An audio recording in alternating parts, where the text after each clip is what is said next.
अपनी माता को लिए हुए एक जंगल वीहवान में गया। वहाँ कुछ संतों का आश्रम था, उसी आश्रम में मैं रहने लगा। नारद जी अपनी दशा को बता रहे हैं कि मैं उसी घनघोर जंगल में अपनी माँ के साथ गया और संतों से कहा, महाराज हमें आश्रय दे दीजिए। संत ने विचार किया कि अतिथि देवो भव, अतिथि देव के समान होते हैं, इन्हें गौशाला में रख दिया जाए। गौशाला में रख दिया गया, गौओं की सेवा करने लगे माता और पुत्र। नारद जी कहने लगे कि हम दिन भर गौ की सेवा करें, माता और पुत्र, स्नान कराना, गौ की सेवा करना, गौ दोहन करना, उन्हें चारा भूसा आदि पवित्र कार्य करना, और जब संत भोजन कर लें तो जाएं तो सब संतों की पत्तल को उठावें, और जो उस पत्थर से झूठा प्रसाद बच जाए, झूठी प्रसादी, उसे एक दोने में इकट्ठा करें और दोनों माता पुत्री उस प्रसाद का भोग लगाने लगे और खाने लगे।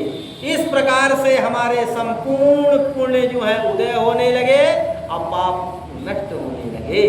धीरे धीरे हम जब संत हरि नाम संकीर्तन करते, हम पीछे से बैठ जाते थे और हरि नाम संकीर्तन करते। इसीलिए कहते हैं संग दोष लगता है। हमें अच्छे लोगों के साथ बैठना चाहिए, अच्छा साथ प्राप्त करना चाहिए, और यही साथ हमें मुक्ति तक ले जाता है, और यही साथ हमें भोग भोगने के लिए छोड़ देता है। जैसा साथ आपका होगा, जैसा वास आपका होगा, वही प्रकार का आपका विचार होगा, वही भाव आपके हृदय में उत्पन्न होगा। बंधुओं, तो नारद जी बाबा कहते हैं कि मैं बाल्यावस्था में उन संतों की शीत प्रसादी को खाने लगा, मेरे समस्त पाप नष्ट होने लगे, पुण्य का उदय होने लगा।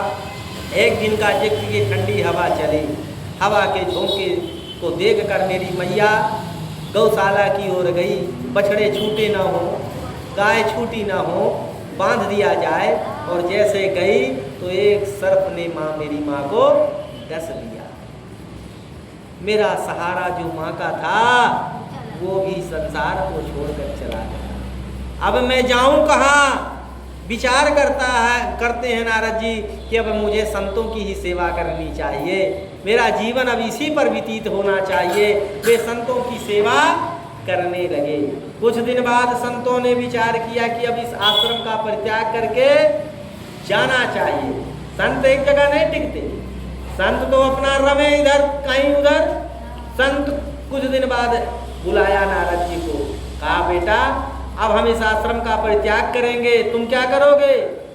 नारद जी को ये ज्ञान हो चुका था कि सब भगवान की कृपा है, जो नारायण चाहेगा वही होगा। संत चले जाते हैं, नारद जी के ऊपर सारी आश्रम की जिम्मेदारी हो गई।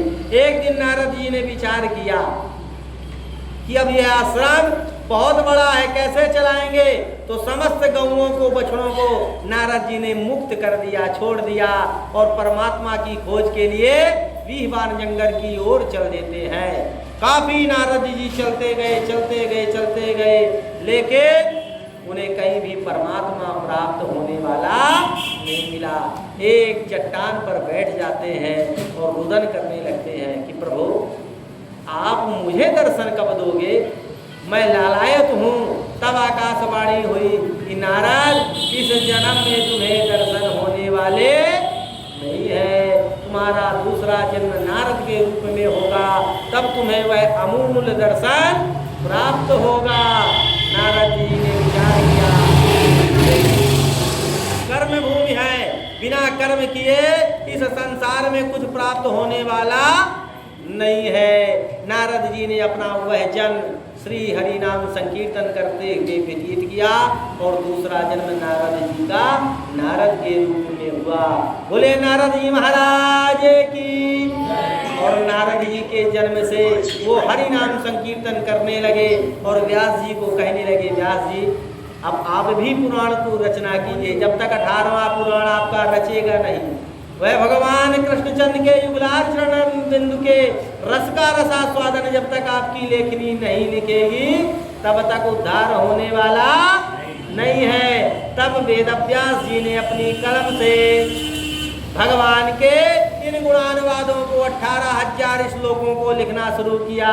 सच्चिदानंद रूपाया विश्वोत्पत्त्यादि हेतवे तापत्रय विनाशाया श्री कृष्णाय वयं नमः। यं प्रव्रजन्ति मनुपैतमपैत कृत्यं द्वैपायनो विरह कातरया जुहावै पुत्रेति तन्मयतया तुर्वेभिनेन्दो तं सर्वभूत हृदयं मुनिमानतोऽस्मि। इस प्रकार से 18,000 श्लोक लिख डाले और एक श्रीमद्भागवत महापुराण की रचना हुई। व्यास जी को संतोष हुआ और जनमानस में यह श्रीमद्भागवत कथा का रसास्वादन हम सब उनकी कृपा से कर रहे हैं। बोले वेद व्यास महाराज की। ऐसी यह अनुपम कथा है।